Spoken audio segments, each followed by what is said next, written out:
Good afternoon, everyone. Keith Johnson, CPA here with your Business Beat for Friday, June 18th, 2021. And to be quite honest, this is the last day for me as part of a key advertising demographic.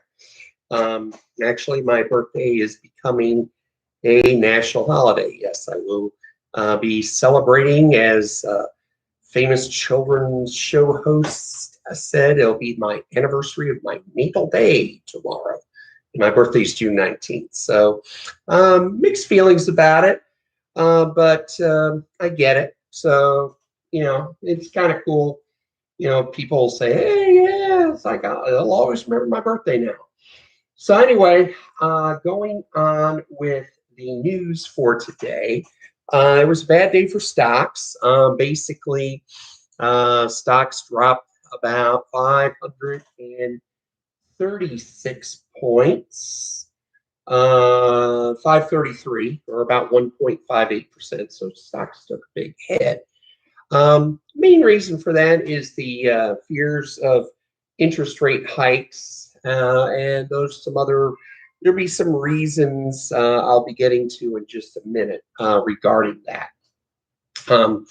But basically, they realize that the party is almost over with the easy money, and they need to, and they're starting to price that in. They're pricing in, I would say, at least one rate hike next year and a couple in 2023. So, it's time to get some sanity back and everything, but that is the main reason why. The reason why there is talk about raising interest rates is because you have inflation fears. And there was some news that came out overnight that probably didn't help matters too much. The congressional Democrats are planning to pass or push through a $6 trillion with a T spending bill on infrastructure. Now, we don't know a ton of what's in it. I don't think it's going to be all infrastructure. But what they're planning to do is they're going to attempt to push it through as a budget reconciliation item.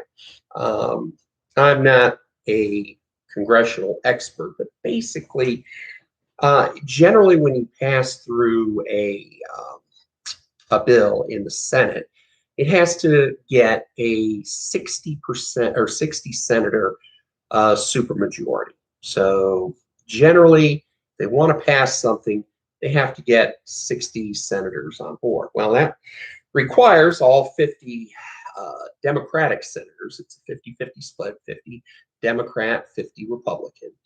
And they have to get 10 Republican senators to side along. That's the way it normally is. But there are rules where depending on how the proposed legislation, whatever it is, affects the budget, then the party proposing it needs to have only a 50% or 51 Senate majority in order to do that. Now, they're, of course, tied 50-50, but in the event of a dead tie, Vice President Harris would cast the deciding vote for the Democrats. So there's going to be a lot of talk about it. Now, the good news is, the bad news is, it's going to really screw up things because where are they going to get the money from?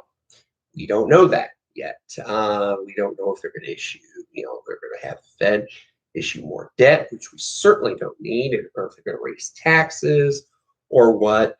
But they are planning to push a $6 trillion bill in, which is like all the other relief combined. The good news is that Senator Joe Manchin, of West Virginia, he's a Democrat, Kristen Sinema of Arizona, who's also a Democrat, and other moderate senators are likely to water the bill down, because if any one of them votes against the bill, and Manchin is on record saying that he's not going to vote for anything that screws, totally trashes rules or the economy or whatever. But he is, if any one of those moderate senators do that, then Bill's sunk. So probably what's going to happen is over the next 4, 5, 6 weeks, you'll see a lot of moderate Republican and moderate Democratic senators get together. Bill will be watered down. I don't see it coming in at $6 trillion, but it'll still be a big bill nonetheless. But there will be some horse trading to be done. So look for that. Of course, that's going to mean a whole slew of new tax regulations. So it's just something that I will be watching very closely. And of course, I'll be passing that along to you. Another big thing is tomorrow, the additional federal unemployment benefits will expire in 8 states. Florida, where we're at, it will expire next week. Tomorrow's actions will probably affect about 440,000 unemployed people. I'll be honest, I like it because it's going to force them to go back to work. Of course, we're hearing stuff like, "Oh yeah, no, it's where there's not enough childcare, there's it's it's going to force people into low-paying jobs." But hey. My view is any kind of self-support. It's okay to have help, but being at least somewhat self-supporting is better than relying on the government for everything. So, I mean, I understand there are problems, and I understand, stuff probably needs to be done, and the states probably do need to work to ensure that people going back to work do have some kind of a safety net regarding transportation, work, childcare, all that. But at the same time, you need to see people going back to work. One thing about all these unemployment benefits being rolled back, it's because all of the governors, or all of the states except for Louisiana, are run by the Republican governors.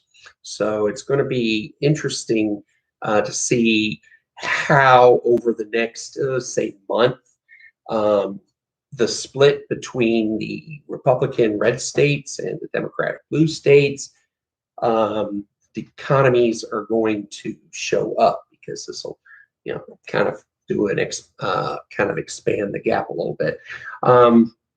Basically, from what I'm reading, the Democrats are putting forth the $6 trillion spending bill to help people, because they know that they're about ready to get slammed in 2022. Of course, it's a long way off, but I think most projections at this point show that both houses of Congress are going to be lost in 2022. And to be honest, the time's running out even now. I mean, yeah, they're only 5 months into it, but at the same time, they probably have another 6 months to really pass through anything meaningful, and then it becomes a new election year, and then anything big is going to be off the table. So, I wouldn't say off the table, but at least a little more unlikely. So, it's going to be it's going to be a fun summer. So break out the popcorn. Also, another big thing is the ammo shortages are still continuing to be there. Gun sales are still at record high levels. They're running several percentage points ahead of last year, and last year was a huge record increase from the time before. We are seeing, let's see, where was it? Background checks are, up 6.8%, 1.63 million NICS background checks. So that's the increase from last year, this year to this point. There was almost 40 million last year, so I can see we'll probably easily break through that. The problem is they're selling the guns because, of all the gun confiscation, gun control talk, ammunition. So, guns are going to be flying off the shelves. So if you have ammo, be thankful. And just if you don't have it, just keep looking. So, it was a pretty bad day if you're a fan of economics, possible future everything. We're seeing more inflation. Likely interest rates are going up. But there's a little bit of hope, and we're seeing maybe the first of the green shoots of a return of the labor market. So anyway, that should do it for today. If anything breaks in the next few hours, I will let you know. Debate, we'll see what happens as far as tomorrow goes. Usually I'm pretty busy on my birthday, but if I could squeeze in about 10 minutes, I'll do a report. And if not, then I will see you Sunday. So if you have any questions, please let me know as always. And in the meantime, take care and have an awesome day.